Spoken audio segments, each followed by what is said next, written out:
and welcome to Expansion and Factorization of Algebraic Expressions quiz. Quiz का layout इस तरह से है कि सबसे ऊपर टॉप पे आपको क्वेश्चन नंबर नजर आ रहा है, उसके नीचे येलो कलर से आपको क्वेश्चन नजर आएगा और टॉप राइट पे आपको हर क्वेश्चन के लिए एलोकेटेड मार्क्स नजर आएंगे। जब क्वेश्चन डिस्प्ले हो जाएगा उसके बाद टाइमर ऑन हो जाएगा। हर क्वेश्चन को आंसर करने के लिए यू हैव 10 सेकेंड्स। तो 10 seconds left, 8 seconds left, 2 seconds left, and 0. Time up. Time up होते साथ ही you will see the answer in white color. So grab your page and pen and let's get started. Question number 1, which is worth 2 marks. When we multiply an algebraic term by another algebraic term, the blank and the blank are multiplied separately.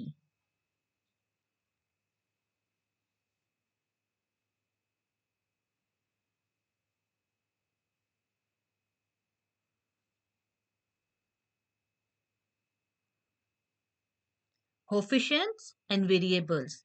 When we multiply an algebraic term by another algebraic term, we multiply the coefficients separately and the variables separately. Coefficient को coefficient के साथ multiply करते हैं, variable को variable के साथ multiply करते हैं. So we multiply coefficients and variables separately. Question number 2 is 5x into 4y is equal to blank.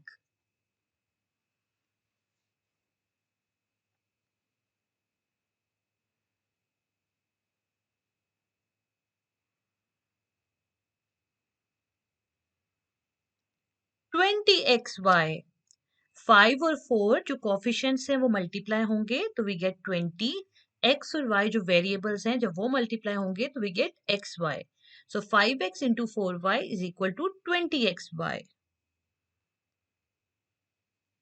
Question number 3 is a into b plus c is equal to blank.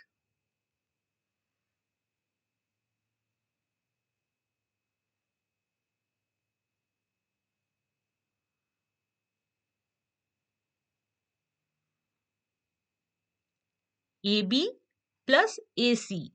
Distributive law लग रहा है यहाँ पे. a जो है ये b के साथ भी मल्टीप्लाई होगा और a c के साथ भी मल्टीप्लाई होगा. सो ab plus ac.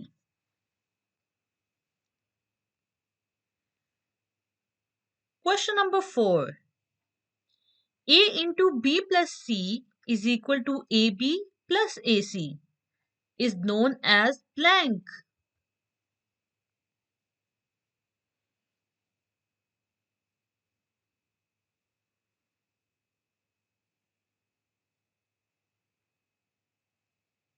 Distributive law.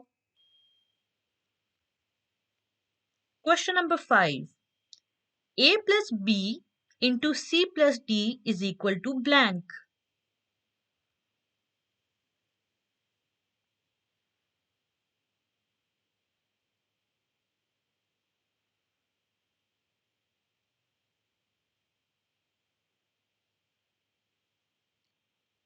Okay, so AC plus AD plus BC plus BD, the sequence doesn't matter.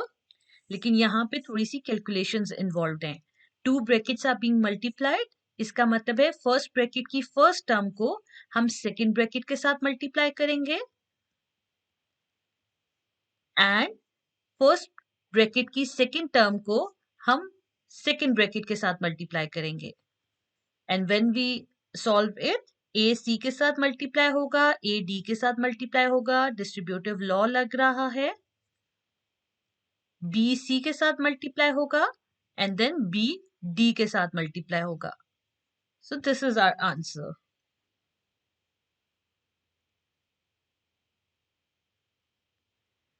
Question number 6 is a plus b whole square is equal to blank.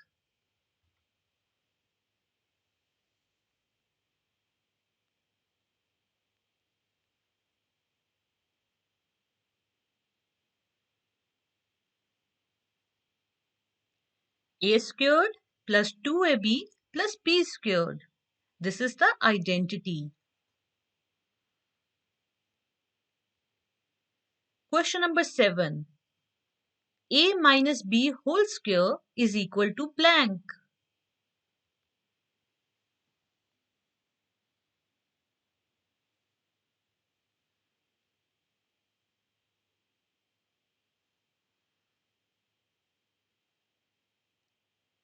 A squared minus 2ab plus b squared. Again, this is an identity. Question number 8. A plus b into a minus b is equal to blank.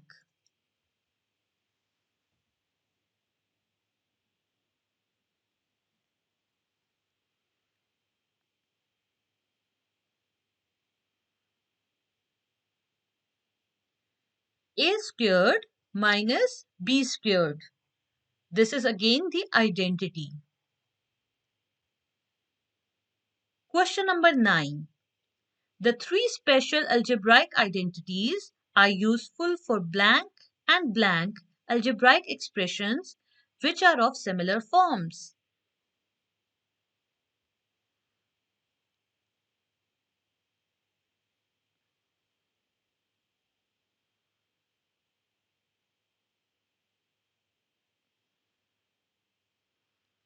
Expanding and factorizing. तो ये जो तीन special algebraic identities हैं they are useful for expanding and factorising algebraic expressions which are of similar form यानी कि जिनकी form identities की form से मिलती है और ऐसी फॉर्म वाली एक्सप्रेशंस को हम इजीली एक्सपैंड और फैक्टराइज कर सकते हैं using identities. Question number 10. A plus b whole square and a minus b whole square are known as blank, while a plus b into a minus b is called the blank.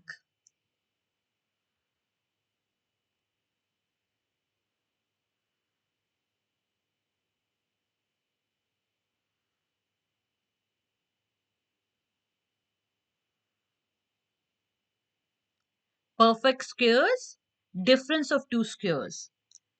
जब हम किसी भी term का square लेते हैं तो जो answer आता है that is known as perfect square. So a plus b whole square and a minus b whole square. ये होल स्क्वायर्स इंडिकेट कर रहे हैं कि ये वाली दोनों टर्म्स जो हैं they will be perfect squares. while a plus b into a minus b ये इक्वल होता है a squared minus b squared के.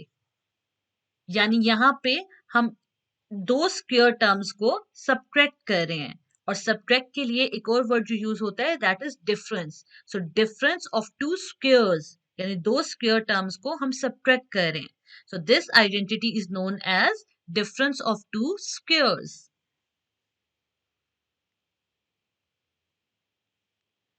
Question number 11.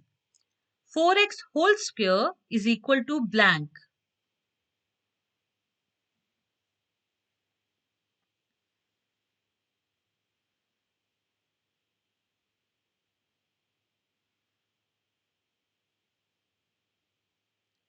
Sixteen x squared. 4x whole square जब ब्रैकेट के बाहर स्क्वेयर होता है तो इसका मतलब होता है कि स्क्वेयर जो है कि दोनों टर्म्स के साथ है, कोफिशिएंट के साथ भी है और वेरिएबल के साथ भी है. तो 4 का भी स्क्वेयर लेना है, x का भी स्क्वेयर लेना है. 4 squared is 16, x squared is x square. So 4x whole square is equal to 16x square.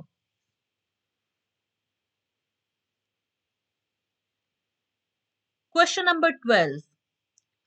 2x whole square blank 2x squared. Let me give you a hint. यहाँ पे आपने बताना है कि क्या ये दोनों जो एक्सप्रेशंस लिखी हुई हैं या दोनों जो टर्म्स लिखी हुई हैं क्या ये इक्वल हैं या ये अनइक्वल हैं.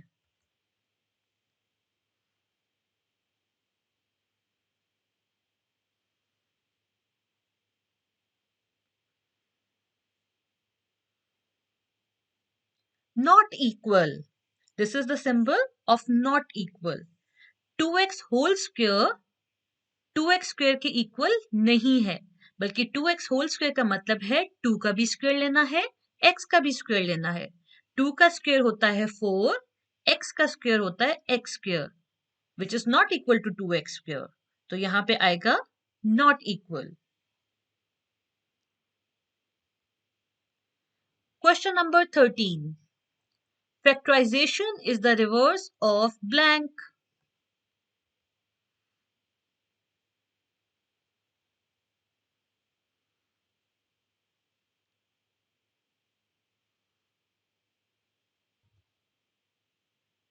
एक्सपेंशन और फैक्टराइजेशन एक दूसरे के रिवर्स प्रोसेसेस हैं। तो फैक्टराइजेशन का रिवर्स होता है एक्सपेंशन और एक्सपेंशन का रिवर्स होता है फैक्टराइजेशन।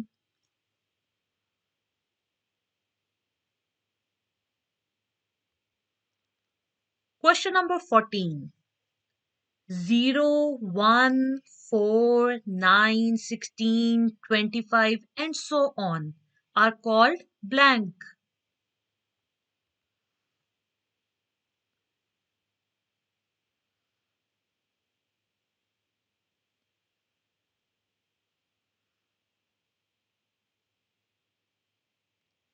Perfect squares. ये सारे नंबर्स परफेक्ट स्क्वेयर्स हैं।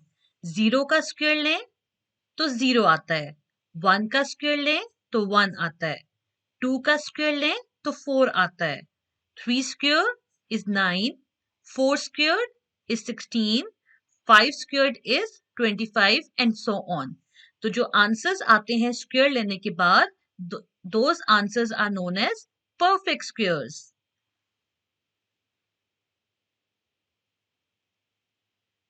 Question number 15. To factorize algebraic expressions of the form ax plus ay, we need to identify the blank, that is, common numbers or common variables of the terms.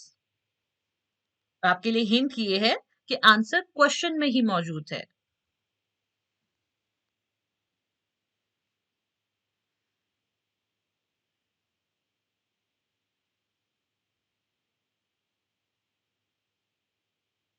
Common factors. We need to identify common numbers or common variables. तो common numbers या common variables को क्या कहते हैं? Common factors. यानी कि अगर हमारे पास है ax plus ay, we can see कि a इस टर्म में भी आ रहा है, इस टर्म में भी आ रहा है, तो a is the common factor. a को हम कॉमन ले लेंगे तो हमारे पास क्या बचेगा? a को कॉमन लेंगे तो we are left with x over here, और a को कॉमन लेंगे तो यहाँ पे हमारे पास बचेगा y। तो ये हमने फैक्टराइज कर दिया इस एक्सप्रेशन को। इस एक्सप्रेशन की फैक्टराइज फॉर्म ये है, इस एक्सप्रेशन की एक्सपैंडेड फॉर्म ये है। तो जब हमने इसे फैक्टराइज किया तो we have taken a as common. इस तरह की एक्सप्रेशंस में जैसे ax प्लस ay है, स्क्वेयर्स तो नहीं आ रहे कि हम आइडेंटिटी लगा सकें, ये आइडेंटिटी की फॉर्म नहीं है। तो यहाँ पे जब हमने फैक्टराइज करना होता है तो हम सिर्फ और सिर्फ कॉमन टर्म को, कॉमन फैक्टर को कॉमन ले लेते हैं, यानी कि ब्रैकेट के बाहर लिख देते हैं और फिर रिमेनिंग कंटेंट को विद इन द ब्रैकेट लिख देते हैं। Question number 16. Negative into x minus y is equal to blank.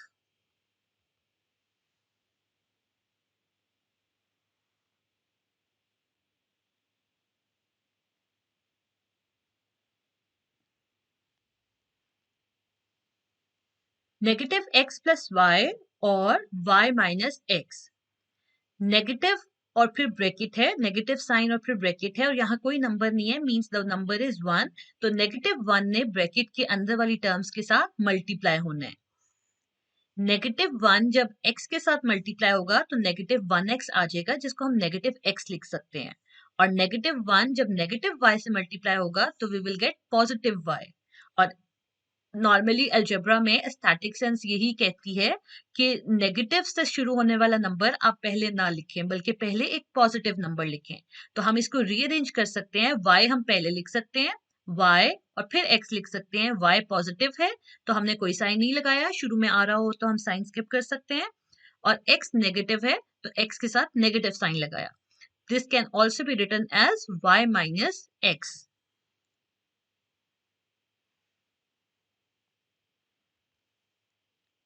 Okay, last question now. Question number 17.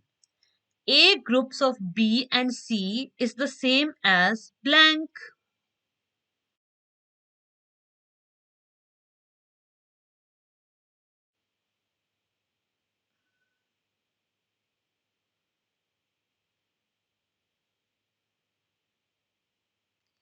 A groups of B and A groups of C. अगर मैं इसको mathematically लिखूं तो I'll write it as A into B plus C. A into B plus C को अगर words में कहना हो तो I'll say A groups of B and C. A groups of B and C is the same as. अब ये basically distributive law है. Distributive law in English sentence है. A ने B के साथ मल्टीप्लाई होना है, A ने C के साथ भी मल्टीप्लाई होना है. और जो मल्टीप्लाई होना है उसके लिए जो हम वर्ड यूज कर रहे हैं वो है ग्रुप, और प्लस के लिए जो हम वर्ड यूज कर रहे हैं दैट इज एंड. तो अब इसको देखते हैं. A इंटू बी प्लस सी को हम कह सकते हैं A, फिर मल्टीप्लाई है group, A group of B and C, plus के लिए एंड कहना है, ग्रुप के लिए मल्टीप्लाई के लिए ग्रुप कहना है. A groups of B and C is equal to, A और B अब मल्टीप्लाई हो रहे हैं, तो A groups of B plus के लिए and A groups of C. A और C मल्टीप्लाई हो रहे हैं, तो we can say A groups of C. So दोबारा देख लेते हैं इसको हम कैसे कहेंगे. A groups of B and C is equal to A groups of B and A groups of C. Groups की जगह आप टाइम्स का वर्ड भी यूज कर सकते हैं. A times B and C is equal to A times B and A times C. So यही distributive law को इंग्लिश सेंटेंस की फॉर्म में यहाँ पे कहा गया है.